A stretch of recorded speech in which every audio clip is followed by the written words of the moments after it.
Charlie Morgan had the unfortunate luck to die at the age of 17 in 1938. His mother thought he'd had a stroke. His father thought his appendix had burst. But only Charlie to his friends, knew that it had been a brain aneurysm. The man in the dark cloak with the pale face had told him as much before he asked if he wanted to come with him. Charlie had declined, telling him he wanted to stay a little longer and see what became of his parents. The man in the cowl only shrugged and told him not to stick around too long, or he might never make it back. Charlie had given him the bird as he left, but now he wished the man had told him how to leave.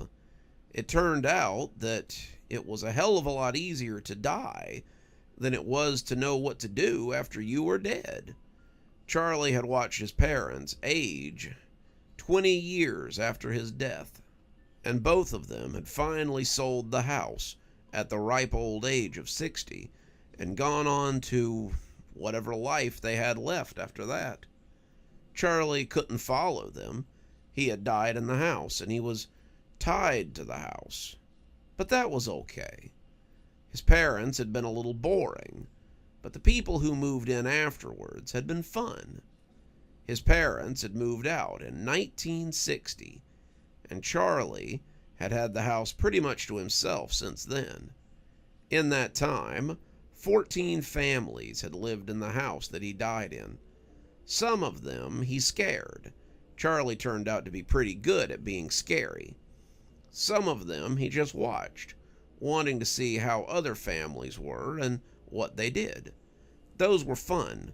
Charlie liked just watching people sometimes. You got to learn a lot about people when you just sat around and watched. Some of the families had kids that Charlie talked to. The young ones were usually a little more in tune with the spirit world, and some of them could see you and talk to you. To adults, they were just a child's imaginary friend. But to the children, they were real, and that made Charlie feel like he was alive again. Some of these kids had other ways of communicating with spirits, and Charlie liked to mess with them. Charlie had seen it all: Ouija boards, spirit catchers, automatic writers, ghost boxes, spirit radios, and every other damn thing that was supposed to help you talk to ghosts. It was as if none of them had ever thought about just talking to ghosts. Charlie liked to talk, and if they had approached him and talked, he would have talked back to them. When they broke out the hardware, though, that was when Charlie really had fun. He would move their planchette and make it say awful things, make it say scary things.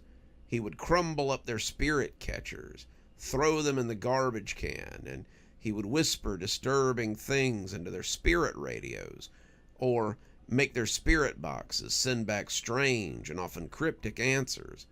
It was all good fun for him. Charlie didn't have anything better to do. But once the Winston family moved in, Charlie found he was the one who was afraid. The Winstons were a nice enough family. Roger Winston was the father, and he worked as a foreman at the steel mill where Charlie's father had once worked.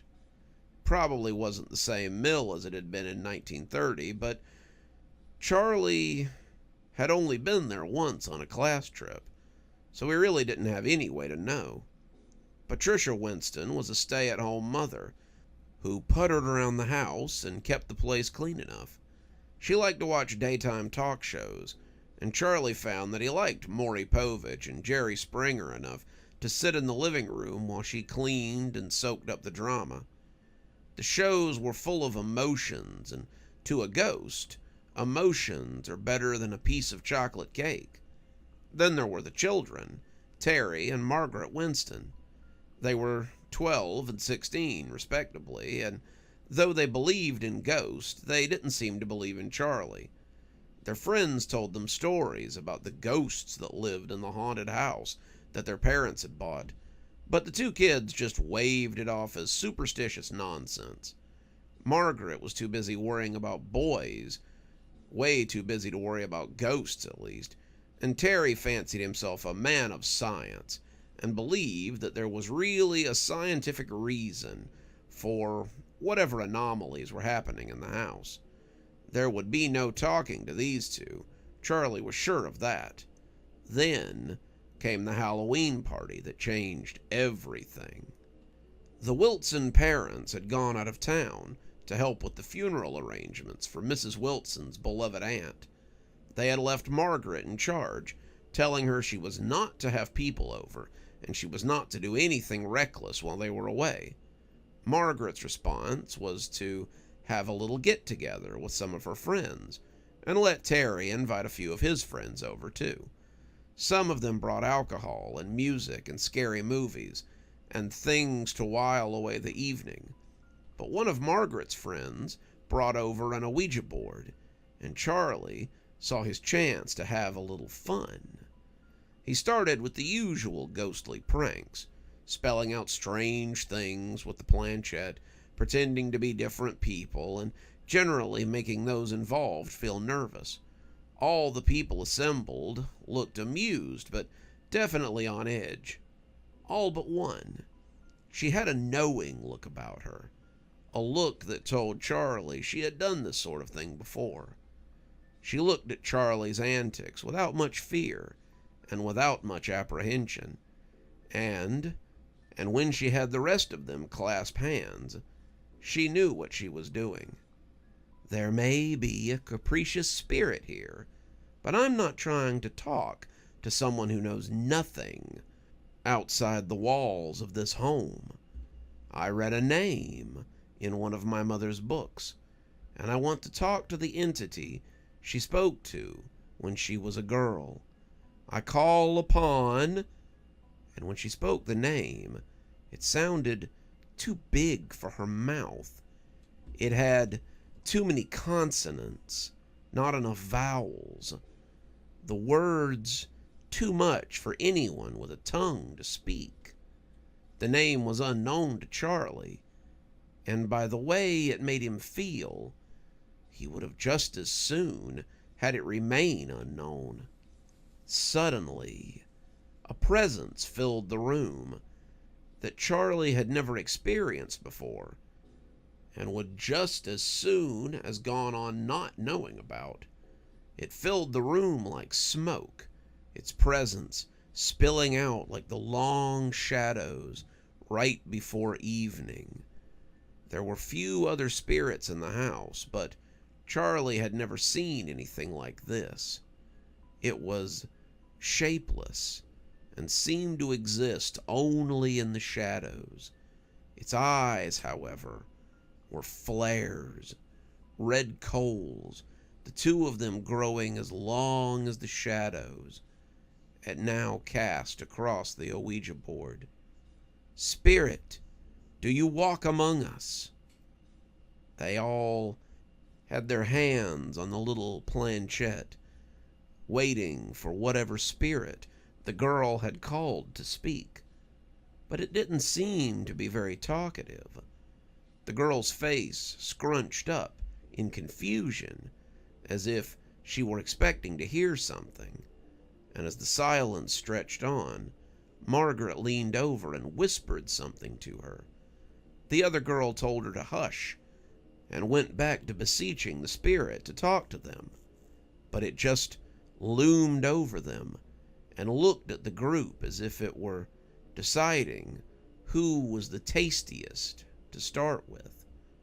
Charlie had always been a trickster, not a Casper the Friendly Ghost sort, but watching this thing stretch its hands out and prepare to grab one of the unsuspecting children made him feel terrible. He teased them, he scared them, but he didn't want to hurt them. The thought of this spirit hurting them made him feel sick, and he leaned forward and moved the planchette as the group watched. Get out. Go away. Abby, something's telling us to leave, Margaret said. That's not the spirit I called. That's the spirit that was already here. Go away, trickster. We don't want to speak with you. Speak to us, wise one. Tell us your knowledge. The shadow creature said nothing. Instead, it slithered its long shadow fingers towards the unknowing children and seemed to snare them with those cruel digits. They shivered as the shadow entered them, all of them but the girl who had called to it.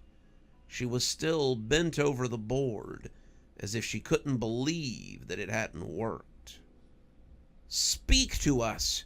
Speak to us! Come on, say something! This always works when Mom... She stopped talking as she noticed the planchette moving frantically under her hand. Charlie was telling her to leave, telling her to run, telling her to get as far away from this place as she possibly could.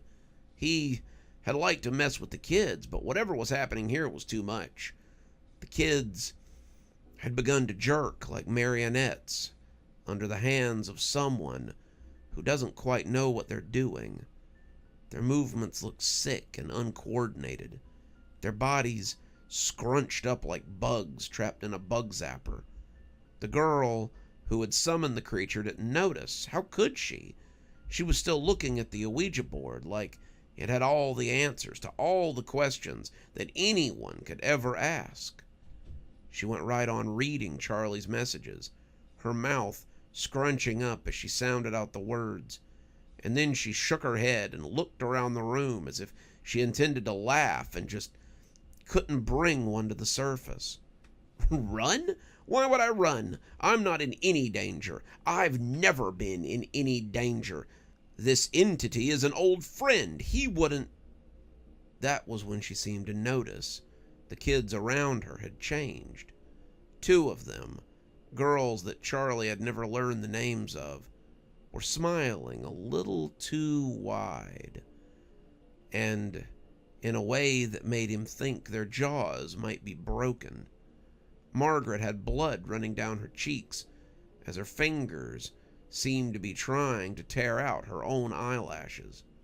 Terry and his friend were trying to rip each other's ears off, blood running down the sides of their heads as they yanked pitifully.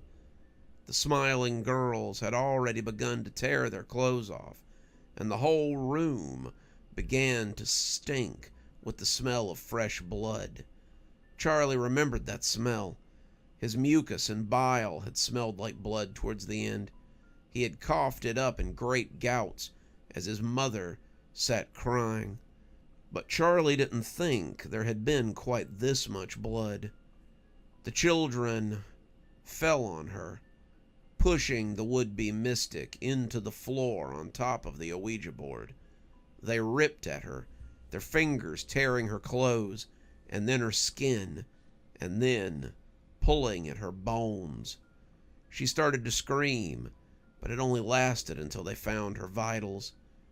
As they tore at her, it was as if something opened in that hateful square of cardboard. All of them began to fall, dropping into whatever void had been created by the Ouija board, and suddenly they were all gone.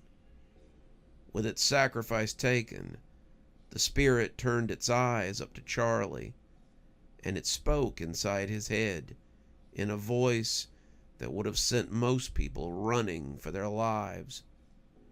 Get in my way again, and it will be the last thing you ever do in your unlife. Then it simply rolled itself up into the closet like a deflated children's toy, and the room was empty. There was no blood, no torn clothes, and the only evidence that anyone had been there was a plate of cooling pizza and a bowl of soggy popcorn. The Ouija board was still there, the planchette still in the dead center where it had been left. It was the only evidence that the police found, and all the children were considered missing when the parents returned to find the house empty. All the doors had been locked from the inside, all the windows had been secured, and neighbors claimed they had seen other children coming over that night, but had seen no one leave the next day. The parents of the other children said that Margaret told them she had been allowed to have a few friends over, but none of them seemed to have any idea what had happened to the children once the sun had gone down. That was how Margaret's mother found herself in her daughter's bedroom, sitting on the floor and looking at the Ouija board. Her husband was out. He had decided that home didn't feel as welcoming as it once had.